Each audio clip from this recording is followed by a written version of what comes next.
B Dileep Kumar കൂടി central news ഡെസ്കിൽ നമുക്കൊപ്പം ചേരുകയാണ്. ദിലീപ്, ഒരുപക്ഷെ ഓപ്പറേഷൻ സിന്ദൂറിലൂടെ നമ്മുടെ ഭാരതീയ സ്ത്രീയുടെ അഭിമാനമാണ് ഇന്ത്യൻ മിലിറ്ററി കാത്തു സൂക്ഷിച്ചിരിക്കുന്നത്. ഇന്ത്യൻ മിലിറ്ററിയുടെ ഈ തിരിച്ചടി പാകിസ്ഥാൻ പ്രതീക്ഷിച്ചിട്ടുണ്ടെങ്കിലും ഇത്തരം പാകിസ്ഥാൻ്റെ മണ്ണിൽ കടന്ന് അവരുടെ തീവ്രവാദ കേന്ദ്രങ്ങൾ തകർത്ത് കളയും എന്നൊരിക്കലും അവർ ഒരുപക്ഷെ പ്രതീക്ഷിച്ചിട്ടുണ്ടാവില്ല. SKN പാകിസ്ഥാനെ സംബന്ധിച്ച് വലിയ തിരിച്ചടിയും നാണക്കേടുമാണ് ഈ സംഭവം എന്ന കാര്യത്തിൽ യാതൊരു സംശയവുമില്ല. ഇന്ത്യ ആകട്ടെ വളരെ കരുതലോടുകൂടിയും കൃത്യമായ ലക്ഷ്യത്തോടും ആസൂത്രണത്തോടും കൂടിയാണ് ഈ ആക്രമണം ലക്ഷ്യമിട്ടതും അവർ പ്ലാൻ ചെയ്തതും എന്ന കാര്യത്തിൽ യാതൊരു തർക്കവുമില്ല.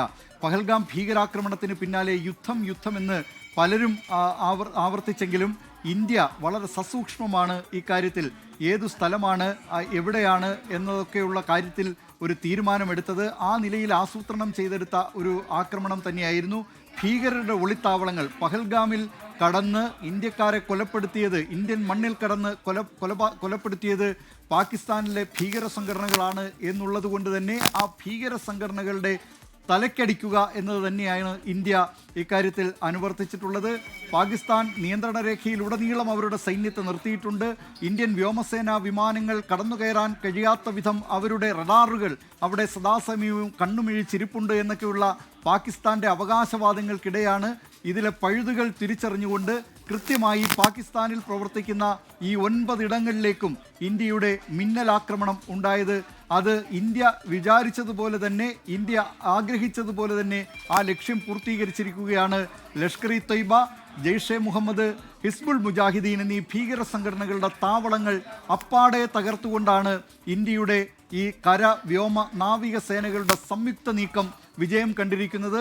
ഇന്ത്യയുടെ ഈ ഓപ്പറേഷനിൽ പങ്കെടുത്ത ഇന്ത്യയുടെ വിമാനങ്ങൾ, ജെറ്റ് വിമാനങ്ങളെല്ലാം സുരക്ഷിതമായി തന്നെ തിരിച്ചെത്തിയിട്ടുണ്ടെന്നാണ് സൈനിക വൃത്തങ്ങൾ പറയുന്നത്. രാവിലെ 10 മണിക്ക് സൈന്യത്തിൻ്റെ വാർത്താ സമ്മേളനമുണ്ട്. ഇതിൻ്റെ വിശദാംശങ്ങൾ അപ്പോൾ അറിയാനാകും. കഴിഞ്ഞ ഏതാനും ദിവസങ്ങളായി നിരന്തരമായ ചർച്ചകളാണ് നടന്നിരുന്നത്. പ്രധാനമന്ത്രിയുടെ സാന്നിധ്യത്തിൽ നടന്ന ചർച്ചകൾ, ദേശീയ സുരക്ഷാ ഉപദേഷ്ടാവ് അജിത് ഡോവൽ നേരിട്ട് നേതൃത്വം നൽകിയ 17ഓളം ചർച്ചകൾ, ഇതൊക്കെ നടന്നിരുന്നു. സംയുക്ത സേനാ മേധാവി, 3 സേനാ വിഭാഗങ്ങളുടെയും തലവന്മാർ എന്നിവരൊക്കെ പങ്കെടുപ്പിച്ചുകൊണ്ടുള്ള ചർച്ചകളും യോഗങ്ങളും ഒക്കെ നടന്നിരുന്നു.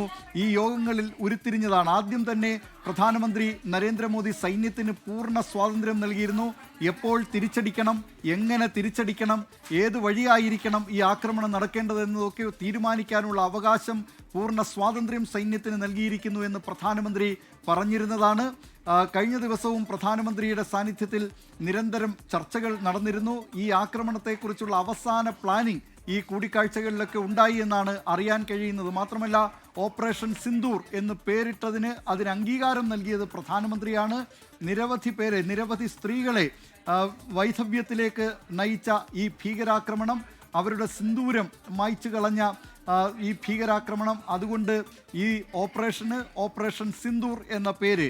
മറ്റൊരു രീതിയിൽ ഹിന്ദുമത വിശ്വാസപ്രകാരം ആക്രമണത്തിന് പുറപ്പെടും മുമ്പ് സിന്ദൂരം തൊടുന്ന രീതി, തിലകക്കുറി അണിയുന്ന രീതി, അതൊക്കെ കണക്കിലെടുത്താണ് ഇതിന് ഓപ്പറേഷൻ സിന്ദൂർ എന്ന പേര് നൽകിയത്.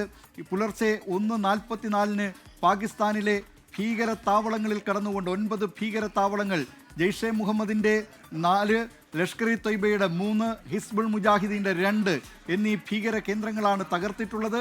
ജെയ്ഷെ മുഹമ്മദിൻ്റെ ഭീകര കേന്ദ്രമായ ബഹാവൽപൂർ, ജെയ്ഷെ മുഹമ്മദിൻ്റെ സ്ഥാപകനായ മൗലാന മസൂദ് അസർ ജനിച്ച സ്ഥലം, അവിടെയാണ് സിയാ ഉൾ ഹക്ക്, പാകിസ്ഥാൻ ഏകാധിപതിയായിരുന്ന സിയാ ഉൾ ഹക്ക് വിമാനാപകടത്തിൽ കൊല്ലപ്പെടുന്ന സ്ഥലം.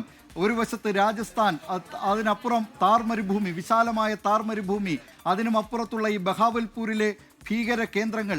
അവിടെ ബഹാവൽപൂരിലാണ് പുൽവാമ ഭീകരാക്രമണത്തിൻ്റെ ആസൂത്രണം നടന്നത്. നേരത്തെ പാർലമെൻറ്റ് ആക്രമണത്തിൻ്റെ ആസൂത്രണം നടന്നത്. ആ സ്ഥലത്ത് ആ ഭീകരാക്രമണങ്ങളൊക്കെ ആസൂത്രണം ചെയ്ത സ്ഥലം അപ്പാടെ തകർത്ത് തരിപ്പണമാക്കിയിരിക്കുകയാണ് ഇന്ത്യ. ലഷ്കർ ഇ തൊയ്ബയുടെ കേന്ദ്രമാണ് മുറിഡ്ക.